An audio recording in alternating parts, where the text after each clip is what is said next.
Hi, I'm Josh Long. I make really nasty gore films by night. By day, I work for Australia Post.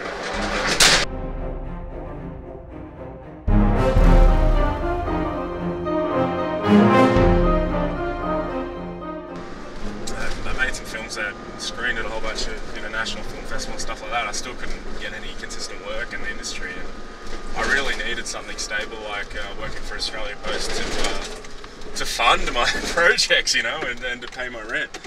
And I think that's the thing with a lot of filmmaking, you know, a lot of filmmakers, they treat this as like a competition. There seems to be this kind of stigma attached to anybody that doesn't work in the industry or doesn't walk straight into a multi-million-dollar project. And the reality is that most people aren't. But do you give up? You know, I think the filmmakers that don't give up, that keep going, keep doing this, keep grinding away, are always the better ones, you know, like Tarantino working in a video store, or Peter Jackson in a newspaper, or the list goes on, James Cameron driving trucks, I think, something like that, you know. This is the stuff that you need to do. Like even Rodriguez, you know, getting medical experiments on him to fund his film, and if you were able to do that in Brisbane, Queensland, I would definitely be up for it.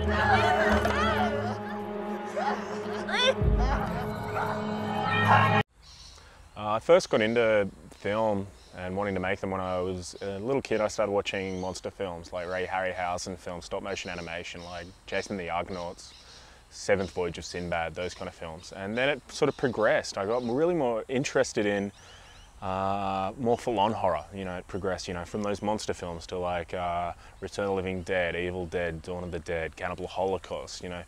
So the films were getting more brutal and brutal and brutal because I had this strong interest in the behind-the-scenes makeup or you know, monster effects and how they did them. I think so. I got interested in it at the point where I realised it wasn't real and that I could do it. You know, I remember getting a VHS copy of Evil Dead and it had outtakes at the end of it. I was like, oh my God, that's how they did it. It isn't real. It was a rubber hand, and that's what I like doing. And I always want to be an actor. You know, I always want to act in this kind of stuff. But then it was really hard to get parts, and I was like, oh well, you know, I really like telling stories, so I started writing my own. So.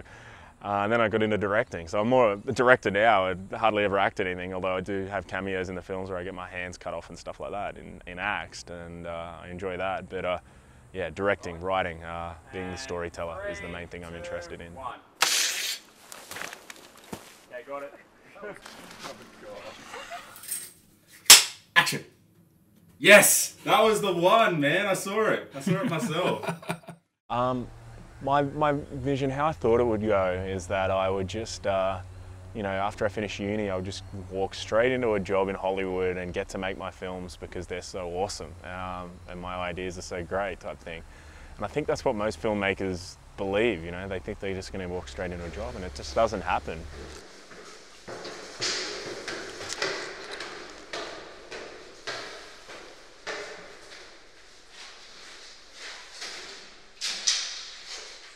One of the benefits of being at the post office as a day job is that, you know, you start early in the morning, so you've got the whole day to do your writing or your editing, stuff like that, or your filming, and then you go back in the afternoon because you've got to deliver the mail in the morning and pick up the mail in the afternoon. So that's why you get a lot of artists working for Australia Post, because they've got that. It's not like you're a wage slave, you know, it's not like you're doing an office job where you've got to work 8 or 9 hours or, you know, 9 to 5 every day and then try and go home and do your art. There you are. I decided to make a short film as more of a featurette, so it seems like a feature film. So when people watch it, they'll think it's a feature film. When it ends, they'll want to see more. So I did that because I couldn't afford to make a feature film. So I've made that, and I'm just finishing up the feature film script, which is based on the short film. And I'm sending it to some script editors, and then I'm going to send it away to some production companies that are interested in making it. And that's just based on the featurette, because they've seen it and they go, oh wow, that would make a great feature film. I'm like, oh great, yeah, exactly, you know, because that's what I want to do. It's going to be a film that Australians will talk about, especially ones that love the horror genre. Like, I think think they've had a lot of independent stuff recently, but none of it's been really any good. You know, I want to make something like an Evil Dead or Dawn of the Dead. You know, I want to make a horror classic for like next to no money, and I don't think we've had that since maybe Bad Boy Bubby. So that's what I want to do. I want to make something that's really, really nasty. I want to inspire somebody that, like me, you know, that in 20 years' time can make something even worse.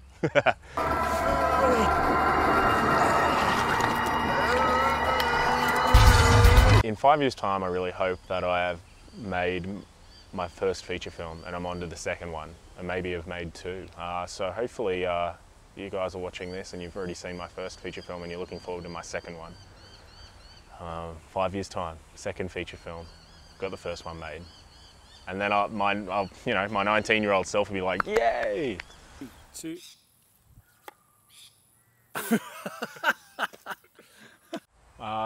To be a good independent filmmaker, the personality traits you need is probably kindness. You need to be kind to your cast and crew.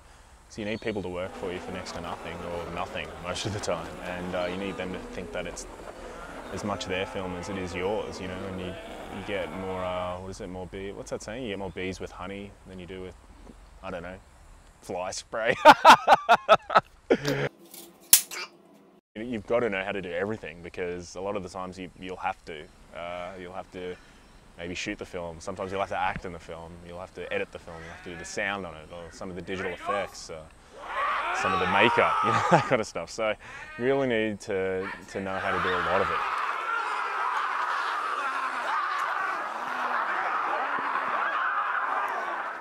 What I'd like to say to people that are artists, whether it be film or whatever, and they're still doing day jobs, is to not give up on it.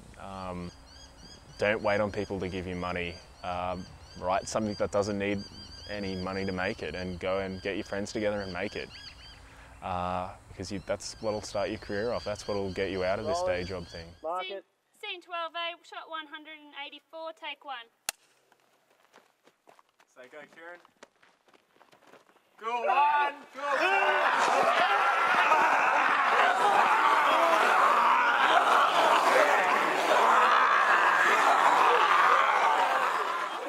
That's my goal. Get the first one made. Work on the next one, and keep doing it like that. You know, because you know, this is a job. If I get to do this and get paid to do it, I don't then ever see myself retiring. I'll do this until I die. You can't run that fast, you ugly fuckers!